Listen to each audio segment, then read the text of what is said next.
কদাক বলছে ব্রতচারীর প্রতিষ্ঠাতা হলেন। এখানে যে উত্তরটা আমরা পাবো সেটা হচ্ছে, দেখো লিখেছি আমরা, গুরু সদাই দত্ত। ঠিক আছে। তারপরে দেখো খদাক বলছে পুরীর সূর্য মন্দির অবস্থিত কোথায়?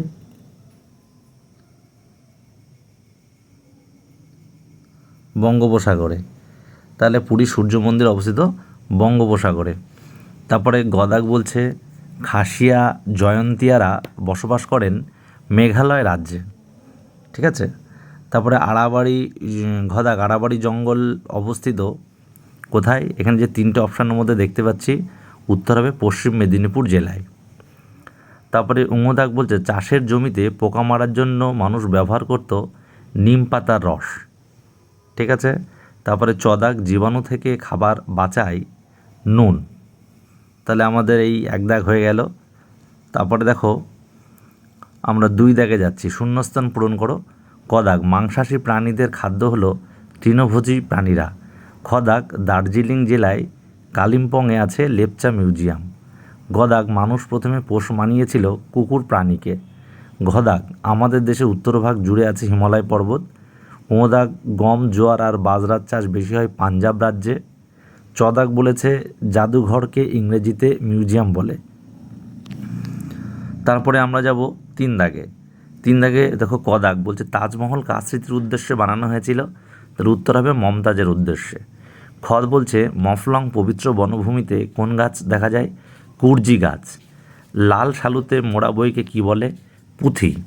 গদাক বলছে পশ্চিম মেদিনীপুরের পিংলা গ্রামে কোন সংগ্রহশালা অবস্থিত? নয়া পিংলার পটচিত্র। ওমদাক পরিবারের শাখা পোশাকে একসঙ্গে বলে আত্মীয়। আর কোণারকের সূর্য মন্দিরে কত জোড়া চাকা আছে? 12 জোড়া। তাহলে আমাদের তিন দাগ হয়ে গেল। তারপরে দেখো আমরা যাব চার দাগে। চার দাগে বলছে পাতার উপর দূষণ ধূলিকণা জমে পত্ররন্ধ্র বন্ধ হয়ে যায় বায়ু দূষণের কারণে। আর পাথরের রং বদলে যায় বায়ু দূষণের কারণে। পুকুরে মাছ মরে ভেসে ওঠে জল দূষণের কারণে। নোংরা বর্জ্য খেয়ে কাকের মৃত্যু হয় মাটি দূষণের কারণে। শ্বাসকষ্ট হয় বায়ু দূষণের কারণে। আর মাটিতে বসবাসকারী উপকারী প্রাণীর মৃত্যু হয় মাটি দূষণের কারণে। তাহলে আমাদের চার দাগ হয়ে গেল। পাঁচ দাগ বলছে জামা মসজিদ কোথায় অবস্থিত এবং এই মসজিদ কে বানিয়েছিল? তাহলে জামা মসজিদ কোথায় অবস্থিত? তাহলে এটা দিল্লিতে অবস্থিত জামা মসজিদ। আর এটা বানিয়েছেন মুঘল সম্রাট শাহজাহান। ঠিক আছে। তাহলে পাঁচের ক আমরা ক্লিয়ার হয়ে গেল। খদাক বলছে স্থাপত্য বলতে কী বোঝো? একটি উদাহরণ দাও। তাহলে পুরনো দিনের বাড়ি, মন্দির, মসজিদ, গির্জা সবই স্থাপত্য। যেমন কোণারকের মন্দির, বিষ্ণুপুরের রাসমঞ্চ সবই উদাহরণ। ঠিক আছে।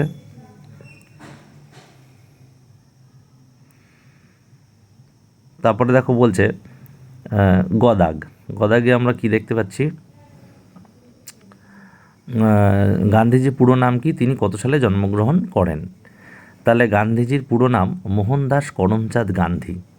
আর তিনি জন্মগ্রহণ করেন লেখা আছে দেখো 1969 খ্রিস্টাব্দের 2রা অক্টোবর। তাহলে আমাদের গদাগ হয়ে গেল। গদাগ বলছে যিশুর জীবনের গল্প পুতুলের মাধ্যমে কোথায় ফুটিয়ে তোলা হয়েছে এবং এটি কত সালে বানানো হয়েছিল? তাহলে যিশুর জীবনের গল্প পুতুলের মাধ্যমে ফুটিয়ে তোলা হয়েছে ব্যান্ডেল চার্চে এবং এটি বানানো হয়েছিল দেখো 1660 খ্রিস্টাব্দে। ঠিক আছে। তারপরে দেখো তার পরের প্রশ্ন, কোন রাজ্যে এবং কোন সমাজে আজও মা পরিবারের প্রধান? তাহলে কোন রাজ্যে? মেঘালয় রাজ্যের খাসিয়া সমাজে মা প্রধান। ঠিক আছে। একটার মধ্যে লিখে দিলাম মেঘালয় রাজ্যের খাসিয়া সমাজে মা প্রধান। তারপরে বিষ্ণুপুরের আগের নাম কী ছিল এবং বিষ্ণুপুর কোন মাটির জায়গা? চদাগ। তাহলে বিষ্ণুপুরের আগের নাম মল্লভূম আর এটা লাল মাটির জায়গা। তাহলে আমাদের 5 দাগ, সব প্রশ্নগুলোর উত্তর যথাযথ উত্তর দেওয়া হয়ে গেল। এবার দেখো আমরা যাব 6 দাগ। 6 দাগে বলছে টিকা লেখো। বিষ্ণয়। বিষ্ণয় কি? প্রায় 550 বছর আগে জামভাজি নামে একজন খুব জ্ঞানী ব্যক্তি ছিলেন। তিনি মানুষকে পরিষ্কার পরিচ্ছন্ন ও শান্তিতে থাকতে এবং পরিবেশ ভালো রাখার উপদেশ দিতেন। তার শিষ্যরা 29টি উপদেশ মেনে চলতো বলে তাদের বলা হয় বিষ্ণয়। তাহলে বিষ্ণয় সম্পর্কে যে টিকাটা, সেই টিকাটা কিন্তু আমরা দেখো সুন্দরভাবে আমরা লিখে দিয়েছি। তারপরে দেখো টিকায় আমরা যাব। বিষ্ণয়ের পরে টেরাকোটা নরম মাটি দিয়ে নানান মূর্তি বা নকশা তৈরি করা হয়। ওই মূর্তি বা নকশাকে আগুনে পুড়িয়ে নেওয়া হয়। ওই রকম পোড়ামাটির মূর্তি বা নকশা তৈরি করাকে টেরাকোটা বলা হয়। ঠিক আছে।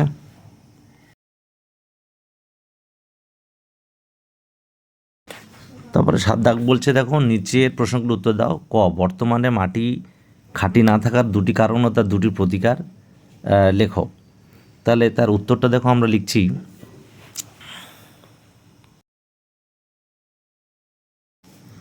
বর্তমানে মাটি খাঁটি না থাকার দুটি কারণ হলো, 1, ইট, কাঠ, কাঁচ, পাথর, প্লাস্টিক, পলিথিন প্রভৃতি দ্রব্য মাটির সাথে মিশে মাটির গুণাগুণ নষ্ট করে দেয়, হয়ে গেল। আর 2 দাগ হচ্ছে, কৃষিকার্যে বিভিন্ন রাসায়নিক সার, কীটনাশক প্রয়োগ করাতে মাটিতে মিশে সেগুলি মাটি দূষণ করাচ্ছে। তাহলে আমাদের দুটি কারণ হয়ে গেল। ঠিক আছে। এবার দেখো আমরা লিখব প্রতিকার। তাহলে দেখো প্রতিকার বলেছে, প্রতিকারের দুটি, 1 হচ্ছে রাসায়নিক সারের পরিবর্তে জৈব সার মাটিতে ব্যবহার করতে হবে, আর 2 রাসায়নিক সার ব্যবহারে হ্রাস টানতে হবে। তারপরে বলছে খ দাগ, যাযাবর বলতে কী বোঝো? এই সমাজের পর যে যে সমাজগুলি এসেছিল সেগুলির নাম লেখো। তাহলে একসময় কিছু মানুষ ঘুরে ঘুরে খাবার খুঁজে বেড়াতো, তাদের কিন্তু বলা হয় যাযাবর সমাজ। তাহলে তাদের যাযাবর সমাজ বলা হতো। তারপরে দেখো তারপরের যে প্রশ্নটা আমরা দেখেছি, ওই একই সাথে প্রশ্ন ছিল। কি প্রশ্ন ছিল? যে ওই সমাজের পর যে সমাজগুলি এসেছিল সেগুলির নাম লেখো। তাহলে আমরা দেখো এবার সেগুলির নাম। যাযাবর সমাজের পর এসেছিল পশুপালক সমাজ, কৃষি সমাজ ও শিল্প সমাজ। তাহলে এই সমাজগুলো এসেছিল যাযাবর সমাজের পর।